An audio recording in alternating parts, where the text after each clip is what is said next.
This podcast is brought to you by Knowledge at Wharton.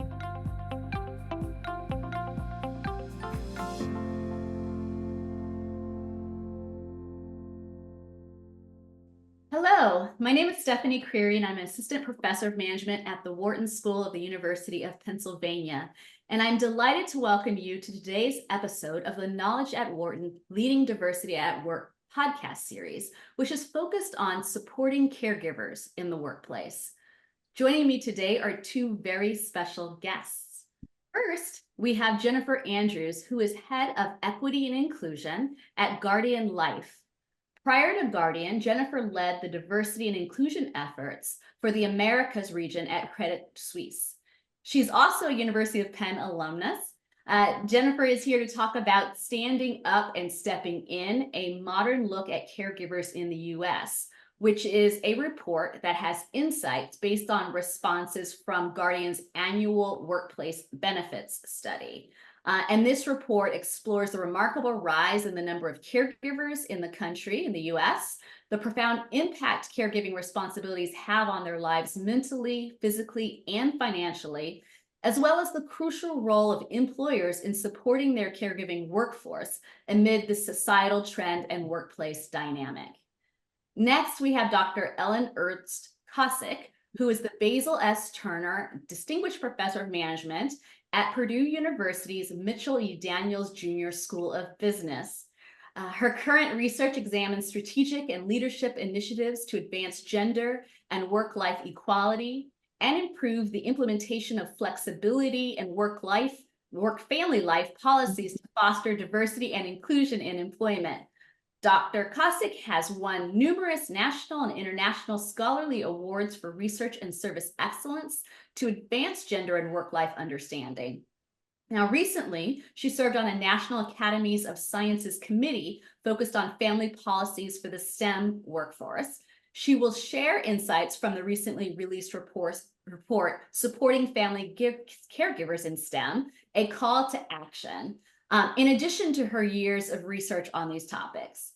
Welcome, Jennifer and Ellen. I'm so delighted to have you here today to join with me in a conversation on supporting caregivers in the workplace. So I want to start us off by talking about Guardian's report, Standing Up and Stepping In, a modern look at caregivers in the U.S. and what was learned from that work. Jennifer, can you please share with us a little bit about the report, including how the data were collected and the top three takeaways from the report? Sure. And thanks so much for inviting me to share the insights from this report. So we started with surveying about 2,000 employers and American workers, and we used an expansive definition of caregiving. Basically, anyone who provides care for another. So whether that be elder care, child care, caring for a sick or disabled person, or some combination. And I'd say upon my top three takeaways. First, this may surprise your listeners, but we discovered that about 7 out of 10 workers have some level of caregiving responsibilities. Most employers can't even fathom this. And we know that the caregiving responsibilities disproportionately impacts historically underrepresented groups. Second, there's a stigma around the word caregiver. So ironically, we spoke to some of our own Guardian colleagues who happen to be parents, and they said they did not want to be labeled as a caregiver for their children. However, the reality is that as well as, parents, as well as caring for kind of sick or elderly loved ones, they really have similar needs. So looking at caregiving as a holistically will allow employers to really provide more comprehensive benefits and accommodations that really will support all types of caregiving. The third and final takeaway is that caregivers are more likely to have negative impacts on their physical, financial, and mental well-being, as well as potentially they will kind of diminish some of their career growth opportunities. So if you think specifically, about 25% of the caregiving population say that they don't keep up with their health checkups, they don't exercise regularly, and they don't really practice healthy eating habits. 40% say that their caregiving responsibilities have somehow negatively impacted their household finances. 41% say that they have overall low mental well-being. and that's compared to 32% of folks who are not caregivers. And then finally, 20% of caregivers have taken a leave of absence or stepped back in their career responsibilities to accommodate their caregiving duties. Now, this one really resonates with me because, about 20 years ago, I actually took a career break to care for my kids because at the time, I really didn't feel that I could balance both, and there really was not a lot of support for a working parent. So that's a little bit about our study overall. Super interesting results. What popped in my head as I was listening to you talk is how I think many people didn't hear a lot about caregiving and trends until we were in the midst of a pandemic. And then we started hearing a lot. And I started thinking that some listeners might be wondering the relationship between the things that you're saying and the pandemic, or are these issues that are a function of the pandemic, or were they always there? So I'm going to turn to Ellen. And Ellen, certainly you've been doing research on this topic for a long time, and you understand the trends with things that are happening in society. I am curious around your perspective on, is this a pandemic aftermath thing or not, or is this sort of how it's always been? But I also want to know what you think about this idea that, Guardian has found that there's been a sharp rise in workers providing care in addition to working full time. So how does that relate? How do these ideas relate to the things that you're seeing in your own research and practice? Well, Stephanie, I think regarding the pandemic, these demands were already there, but was not always visible to the employer. And when daycare centers closed, nursing homes, closed or wouldn't let families in, people had to work from home if they were able to do remote work. And there were still, let's not forget the frontline workers that were figuring out how to juggle care. It became more visible. And I did do a report for the National Academy of Sciences before. I've done a couple of reports, but I did a study that looked at how STEM academic faculty managed this change. And we call it pushing the boundaries because there were all of these very highly educated women at home from all the STEM fields of, from aerospace engineering to electrical engineering. And they basically were very frustrated in how their organizations, to combine with what Jennifer said, responded to their needs mattered and how well they dealt with the stress. So many people love their jobs and it's part of their professional identity, just like their family. And yet we found that, just simple things like how do you manage Zoom during a call when your child needs help, or there's some people had autistic children, that one woman, the child was having challenges and her boss is texting her, where's this report? So I think the pandemic made visible the need to respect work-life boundaries. And also I think the narrative that many women left the workforce is true, and some men caregivers as well. But many people were frustrated because they love their careers and it's part of their identity. And to go to Guardian's report, I think a lot of people feel stigma disclosing all the types of care they're doing. And besides some of the caregiving backgrounds that Jennifer mentioned, a lot of people are providing adult care for children or people over 18.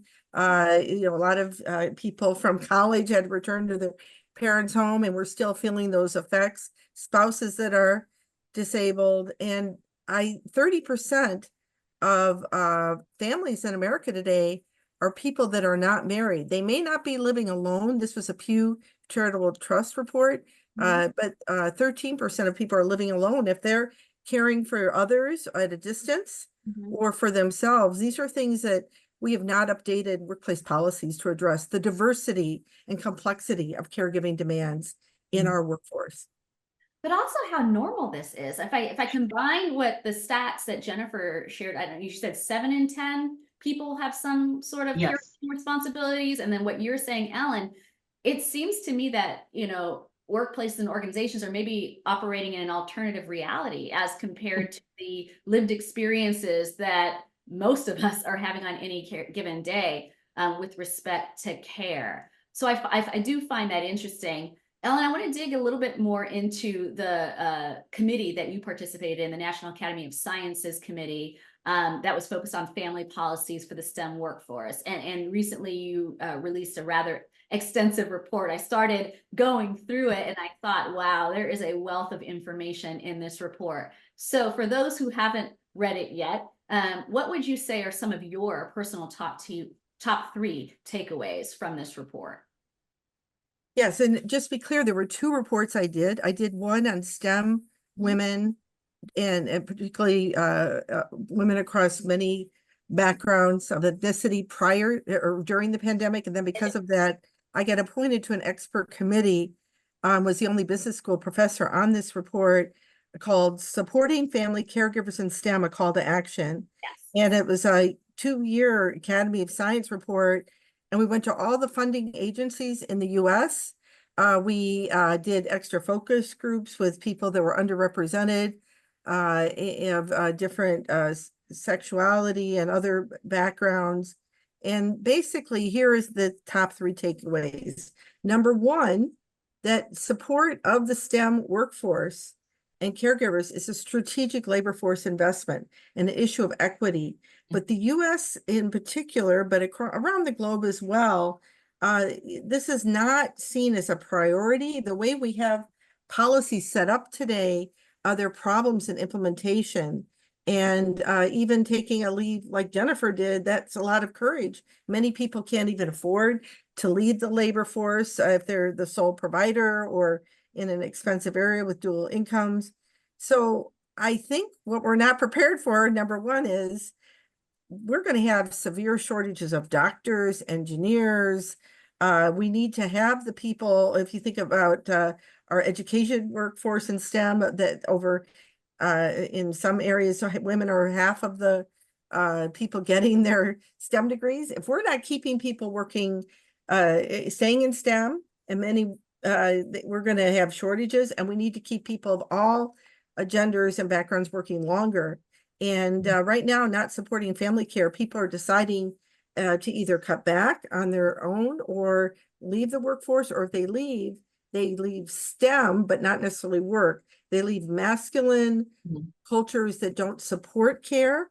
The other issues we found were availability. It's skyrocketing problems since the pandemic, the cost of care, the lack of policy awareness. People are not able to afford to even use some of the benefits available, or there's once again stigma for using family and sick leave. There's not enough staffing in some of our STEM professions, and basically an overwork culture where when people signal that work is not their primary and only identity, it will cut them back. Solutions are pretty mundane in terms of where we studied a lot of the universities in this country, but simple things like a website with things easy to find, and having universal opt-out policies so people don't have to ask permission, but it might be in a circumstance of someone is hospitalized or something. We make it really hard for people to use the policies we have, and there is bias in our workforce for using these policies.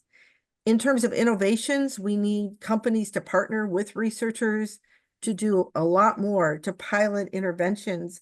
And some of the innovative policies, there was one at Stanford where they would let people who wanted to work more hours to bank some of their leave time and give to other people that might, have had a catastrophe or needed care. That didn't survive over the long term. And I think we have a lot of pilot programs, but we don't mainstream these. The way our jobs are designed to be a director, vice president, they're huge jobs requiring much more than 40 hours a week. Innovations would be a job share, but we would think of that at the higher levels. We have a lot to go, long ways to go to integrate innovative work design and supporting people having a life outside of work and wanting to work longer for high-powered companies and firms.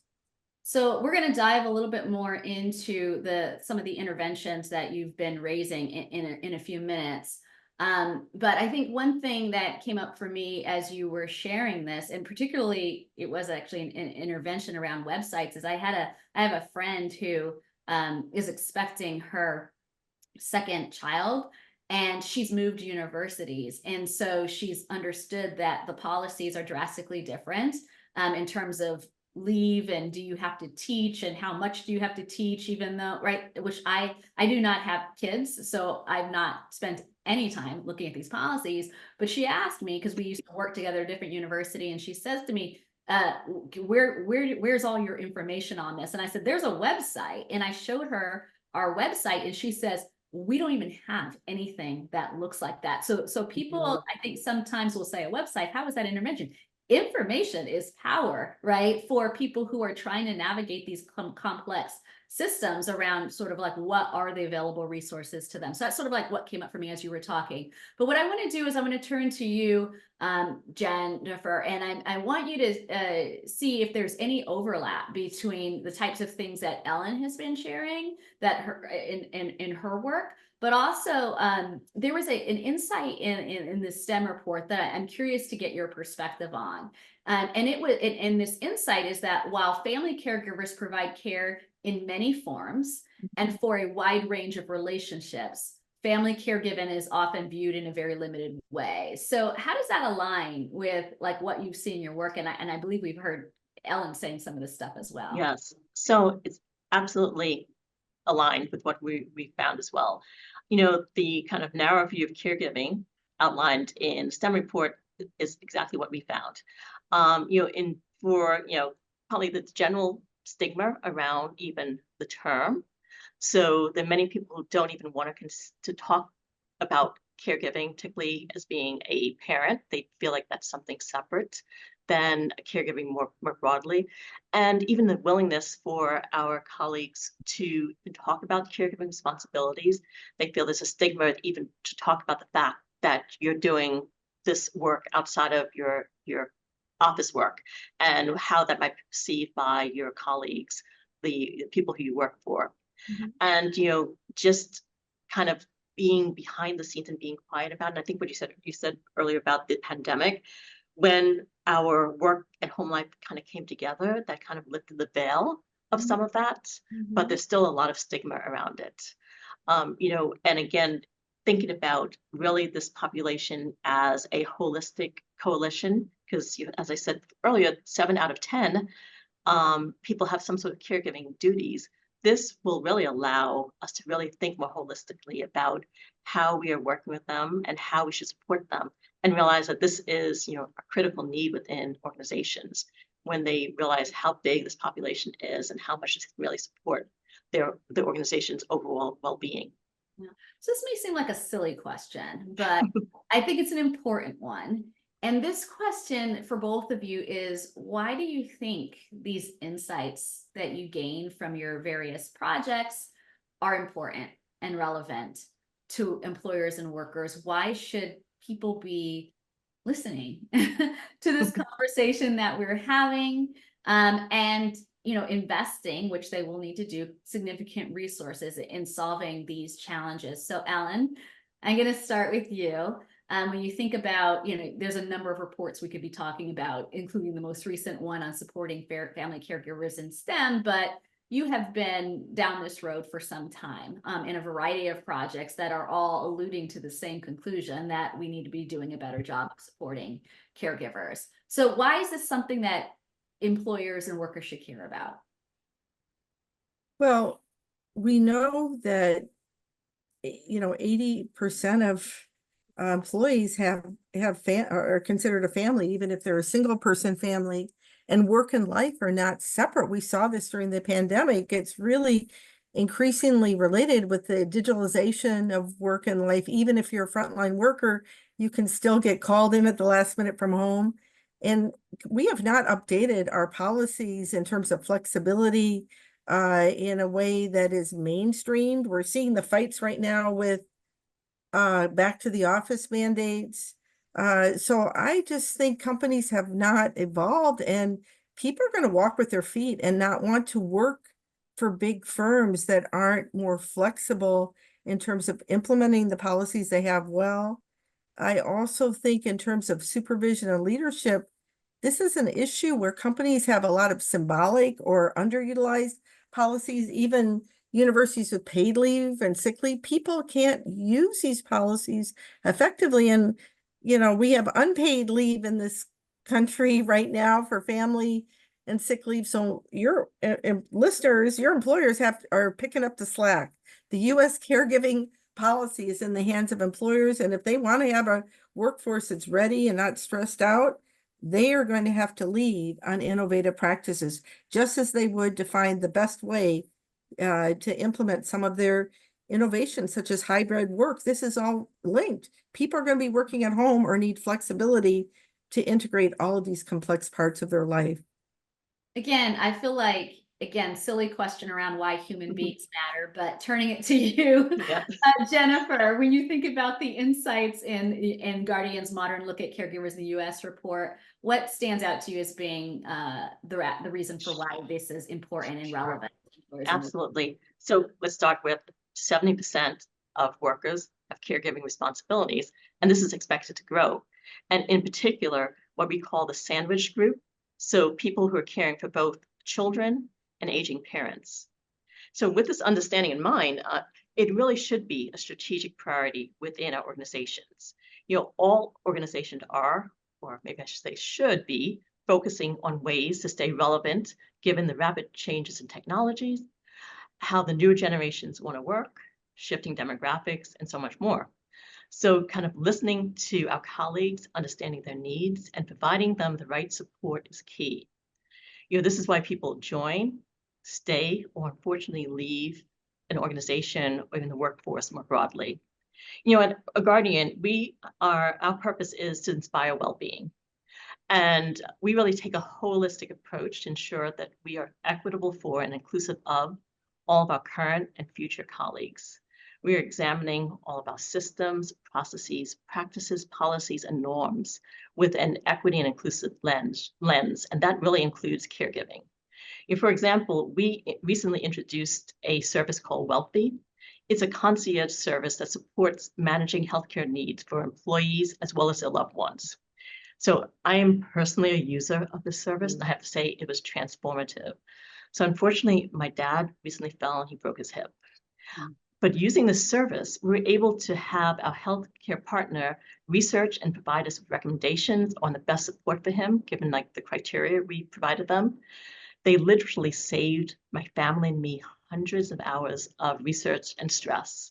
I was able to really kind of show up for work and be focused on my job responsibilities while also knowing that my dad's needs were being managed. This is one innovative and powerful example of how employers can support their workforce. I have to say personally, as an employee of Guardian, I am so grateful that we had that kind of type of benefit. I've used it then, I'm still using it today.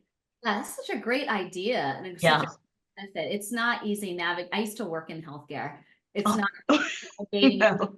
even when you work in it, it's impossible. So to have someone there, an employer sponsored benefit that allows someone to help you figure out how to get your loved one the care that they need, that's kind of invaluable. Yes, I can't rave about it enough. Yeah. It's been amazing. So Ellen, I would love to, now you mentioned a number of interventions. I keep thinking about the fact, and you'll get this as much as I do, because both of us have been studying workplaces for a long time, is when I see another headline around return to office and remote work and people batting that policy around, I'm like, we've been batting around this policy for I don't know however many decades since we had it, back when it was the policy for women, right? Or the policy for caregivers. So it's always interesting to me that people think that remote working emerged with the pandemic. If anything, I would say the fact that we already had these policies in place for caregivers allowed us to transition very quickly to that environment. That said, that's just one way that I've seen you talk about and other people have talked about in terms of flexibility. But what are some of these other potential interventions that you think are on your top, 2 or so list of things that employers should be putting in place to support working caregivers? Well, number one is to think that every job needs some sort of work-life support. And I think one of the reason that Jen was talking about how some people don't want to be called caregivers is companies went through a language narrative where they didn't like using the term work family because they thought it was not including single people and other types of needs. But everybody needs care, from self-care to caring for all the dependents that we've talked about. So in a study I just did that was published in Human Resource Management, we found that people in jobs that didn't have a lot of schedule control or boundary control, they had higher emotional exhaustion. So think janitors, thinking nursing assistants, food service. So we found that we could improve emotional or this exhaustion by just training leaders to be more supportive of care and non-work needs. So first intervention to me is just trying to change the culture and make work-life support just like supporting people on how, as part of, making your marketing goals. This is the path to meet these objectives. And we don't integrate work-life support from leaders into a lot of leadership training. Number two, I think, is the fact that if we're going to make these hybrid and future of work policies really mainstreamed, we need to really implement policies to support people's ability to turn off work, connectivity, manage care while they're working in the home. And lastly, I've done some work with frontline workers, and there are things that we can do for the people that have been left behind. I did a recent study that I'm writing up on a cell phone policy at big box stores, and you have to lock up your cell phone. You can't even get a text during the day if your kid gets home from school or a doctor needs to call. You can call them at breaks. So just allowing people the ability to take some of these messages not on break and step off the floor was an intervention that we did. We also looked at things like with unionized workforces, shift trades. If you think about jobs that are 24/7, you can put in some flexibility, making it easier for people to get time off. And in things like healthcare, where you have to have employees trade jobs that have the similar level of skill to care for the patient acuity, you need to train workers and think about your culture to put that flexibility into your system. So I think we could do a lot more innovations to support people's ability to have flexibility for every type of job. And that's important to me, to not just make this something privileged for people that can work on a laptop at home. Yeah, I truly appreciate that focus on, we think about like the salaried workers, like those of us who do have the ability to work on that laptop from home versus those who don't. And just one thing though, on the salaried workers, there is still a tremendous gap in terms of people who are caregivers rising to the highest levels of the C-suite while they are doing care. So I'm not saying we don't care about salaried workers, we do. And there is an adverse impact, and that would be the leadership pipeline is still having problems because they haven't figured out how to support growing in a career and care with some slight ability to manage load during peak times. Absolutely, absolutely. So Jen, I'd like to turn to you and give you an opportunity to share any other thoughts that you have on the idea of supporting caregivers in the workplace, whether that's like an experience, insights from the report, or interventions. What do you think? So there's so much, and I think a lot of what Ellen says really resonates with me. But I guess maybe something that I can take away for the listeners is that they need to really remember that the caregiving population is really much larger than they assume, and it is not solely a women's issue. It's an organizational issue. With 70% of our workforce having caregiving duties, we know that 70% of the workforce is not women. So this is impacting men as well.